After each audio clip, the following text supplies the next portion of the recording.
ایک غیر ملکی نے پاکستانی تیز مسالے دار کھانا کھایا اور اگلے دن باتھ روم سے نکلتے ہوئے بولا، اب سمجھ میں آیا کہ پاکستانی پانی سے کیوں دھوتے ہیں۔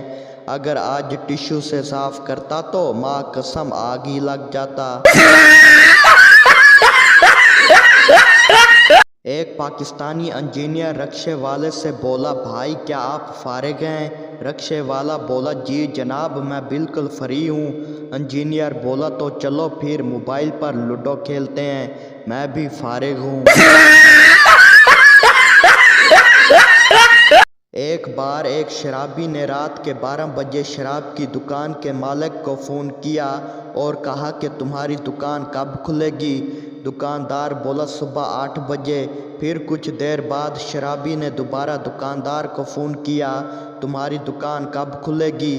دکاندار غصے سے بولا، سالے کتنی بار بتاؤں، صبح 8 بجے کھلے گی، صبح 8 بجے آ جانا، پھر جتنا چاہے لے لینا، لیکن اب مجھے سونے دو۔ شرابی بولا، ارے صاحب جی میری بات تو سنیں، میں آپ کی دکان کے اندر سے بول رہا ہوں۔ عورتوں کے کان میں پہلے ہی ایک سوراخ ہوتا ہے اور اوپر سے 2-4 مزید سوراخ کر دیتی ہیں، لیکن وہ سنتی کسی کی بھی نہیں۔ وقت کے ساتھ ساتھ لوگوں کا سزا دینے کا طریقہ بھی جدید ہو گیا ہے۔ 1950 کو اسے اس شہر سے نکال دو، 2015 میں اس کو 2 دن گھر سے نکال دیں، 2020 میں اسے کھانا مت دینا، سالہ خود ہی ٹھیک ہو جائے گا، اور 2024 میں واٹس ایپ گروپ سے نکال دو۔ بیوی بولی، میں نے گدھوں پر ریسرچ کی ہے، وہ اپنی گدھی کے سوا کسی دوسری گدھی کو دیکھتا تک نہیں۔ شوہر بولا، اسی لیے تو اسے گدھا کہتے ہیں۔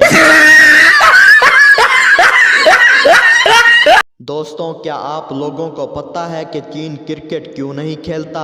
کیونکہ ان کو ایک خاص مسئلہ ہے، وہ یہ ہے کہ صاحب جی سب کے چہرے تو ملتے جلتے ہیں، جو ایک بار آؤٹ ہو کر باہر نکلے وہ منہ دھو کر واپس بھی تو آ سکتا ہے۔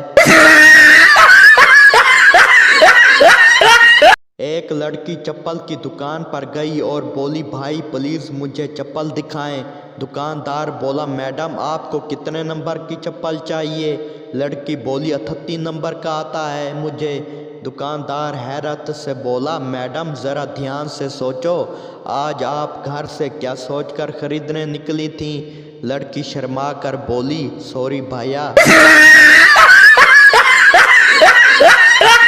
پٹھان دکاندار سے بولا، بھائی مجھے 1 لیٹر چینی دیں۔ دکاندار بولا، خان صاحب چینی کلو کے حساب سے ملتا ہے، دوبارہ بولو۔ خان صاحب بولا، بھائی بوتل میں 1 کلو چینی تو دو۔ دکاندار بولا، خان صاحب بوتلوں میں چینی نہیں آتا، تم دکاندار بن جاؤ، میں آپ کو چینی لینے کا طریقہ بتاتا ہوں۔ دکاندار بولا، مجھے 1 کلو چینی دو۔ خان صاحب بولا، بھائی آپ بوتل لائے ہو؟ دکاندار بے ہوش۔